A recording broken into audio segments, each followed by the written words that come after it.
Brought to you by TechnoSpark 20 series smartphones.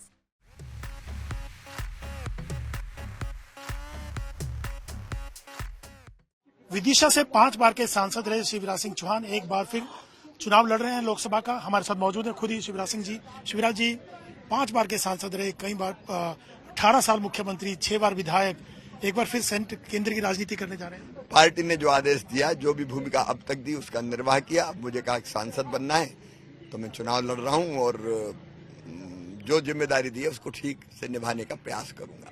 इतने साल राज्य की राजनीति, अब केंद्र की राजनीति, आपको क्या लगता है? हालांकि 5 बार सांसद भी रहे हैं आप, लेकिन क्या चेंज लगता है इतने लंबे गैप के बाद? फिर मुझे कुछ भी अलग नहीं लगता।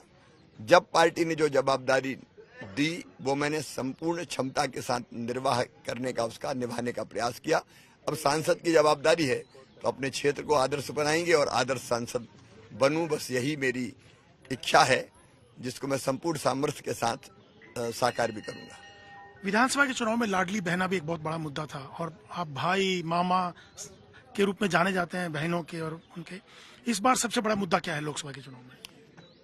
विकसित भारत का निर्माण। नरेंद्र मोदी जी फिर से प्रधानमंत्री बने, उनके प्रति असीम श्रद्धा और अगाध निष्ठा है और इसलिए लोग तीसरी बार मोदी जी को प्रधानमंत्री के पद पर आसीन करना चाहते हैं और उनमें विश्वास से संपूर्ण वो विकास भी करेंगे, जन कल्याण भी करेंगे और देश को बहुत आगे ले जाएंगे, जनता का विश्वास। लेकिन आपके सामने 91 में जब चुनाव लड़ा, आपने पहली बार बाई इलेक्शन आप लड़े थे, जीते थे, तो उस वक्त भी प्रताप भानु जी आपके सामने थे और आज भी इतने साल के बाद आपके सामने है, तो कहीं आपको लगता है कि फिर दोबारा से वो दिन? नहीं, मैं ऐसा कभी सोचता नहीं हूँ।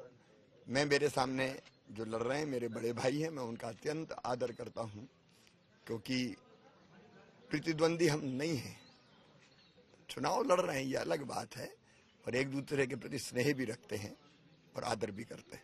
एक सवाल और, राहुल और प्रियंका कांग्रेस के लीडर्स तमाम ये कह रहे हैं कि बीजेपी 400 सीटों की बात इसलिए कर रही है कि संविधान को चेंज करने वाली, आरक्षण को खत्म करने वाली। 400 सीटें हम जीत रहे हैं इसलिए 400 की बात कर रहे हैं।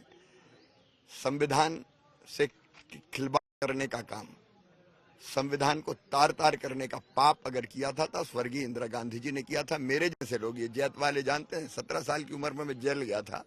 मेरा क्या अपराध था? केवल इसलिए कि इंदिरा जी हार गई हाई कोर्ट में, अपना पद बचाने के लिए हम जैसे लोगों को जेल भेज दिया, इमरजेंसी लगा दी। तो लोकतंत्र की हत्या कांग्रेस ने की, जिसका परिणाम कांग्रेस ने भुगता और आज भी भुगत रही है। आज लोकतंत्र और संविधान सर्वथा सुरक्षित हाथों में है। श्री नरेंद्र मोदी जी और भारतीय जनता पार्टी की जो निष्ठा है लोकतंत्र और संविधान के प्रति, वो जग जाहिर है। बस एक आखिरी सवाल, पहले 2 फेजेस उतने अच्छे नहीं रहे पोलिंग की, अगर बात की जाए, पोलिंग परसेंटेज की बात की जाए, विपक्ष ये कह रहा है कि दोनों फेजेस जो है बीजेपी के लिए अच्छे नहीं थे, उनके पक्ष में वो मान रहे हैं। आपको क्या लगता है थर्ड फेज को लेकर? विपक्ष केवल भ्रम फैला रहा है। सारी सीटें हम जीत रहे हैं। मध्य प्रदेश में अब तक जितने चुनाव हुए सब सीटें हम जीतेंगे। 29 की 29 सीट मध्य प्रदेश की हम जीतेंगे।